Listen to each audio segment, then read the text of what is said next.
Assalamualaikum warahmatullahi wabarakatuh. Pada video ini akan dijelaskan materi bahasa Indonesia pada subtema 2 tema 4C.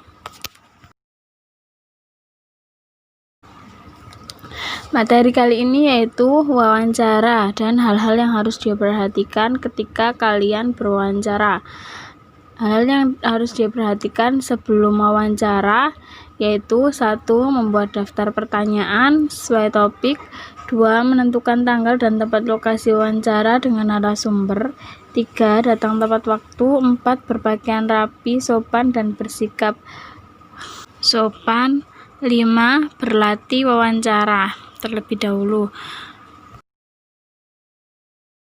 Nah, yang kedua, hal-hal yang harus kalian perhatikan ketika kalian wawancara. Yang pertama, memperkenalkan diri dan sampaikan tujuan. Yang kedua, memulai dengan pertanyaan yang ringan. Yang ketiga, mencairkan suasana, jadi supaya suasana lebih santai, tidak tegang, dan narasumber juga merasa nyaman. Yang keempat, membawa buku catatan, hingga kalau misalnya narasumber berbicara, lalu kita supaya tidak salah mendengar, kita catat dengan buku catatan kita tadi. Yang kelima, jangan menyela pembicaraan. Jadi ketika narasumber belum selesai menyampaikan argumennya, jawabannya, jadi kalian jangan menyela pembicaraannya atau memotong pembicaraannya narasumber.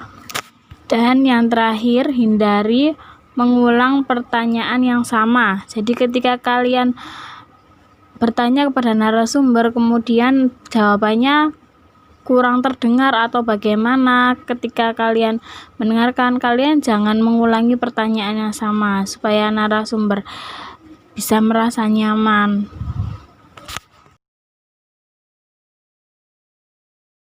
Dan yang terakhir, hal-hal yang harus kalian perhatikan sesudah kalian mewawancarai narasumber, yaitu yang pertama, mohon diri untuk mengundurkan diri. Terima kasih Bapak. Nah, mohon diri dengan mengucapkan terima kasih Bapak sudah bersedia untuk menjadi narasumber saya. Yang ketiga, menyampaikan permohonan maaf. Jadi setelah berterima kasih kita meminta maaf. Mohon maaf jika ada pertanyaan yang kurang berkenan atau apa, seperti itu. Nah, perhatikan berikut format atau susunan laporan hasil wawancara. Jadi selesai kalian mewawancarai, kalian membuat susunan laporan hasil wawancara.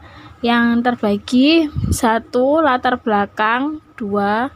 Bagian yang kedua, maksud dan tujuan. Bagian yang ketiga, topik wawancara. Yang keempat, waktu dan tempat kegiatan.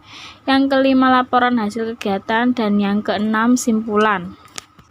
Untuk poin yang keenam ini, simpulan, ada sebagian hasil wawancara yang tidak menggunakan simpulan, ada sebagian laporan hasil wawancara yang menggunakan simpulan. Jadi sifatnya kesimpulan ini adalah sunnah.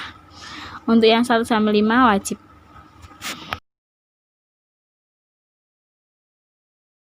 Nah, berikut contoh laporan hasil wawancara.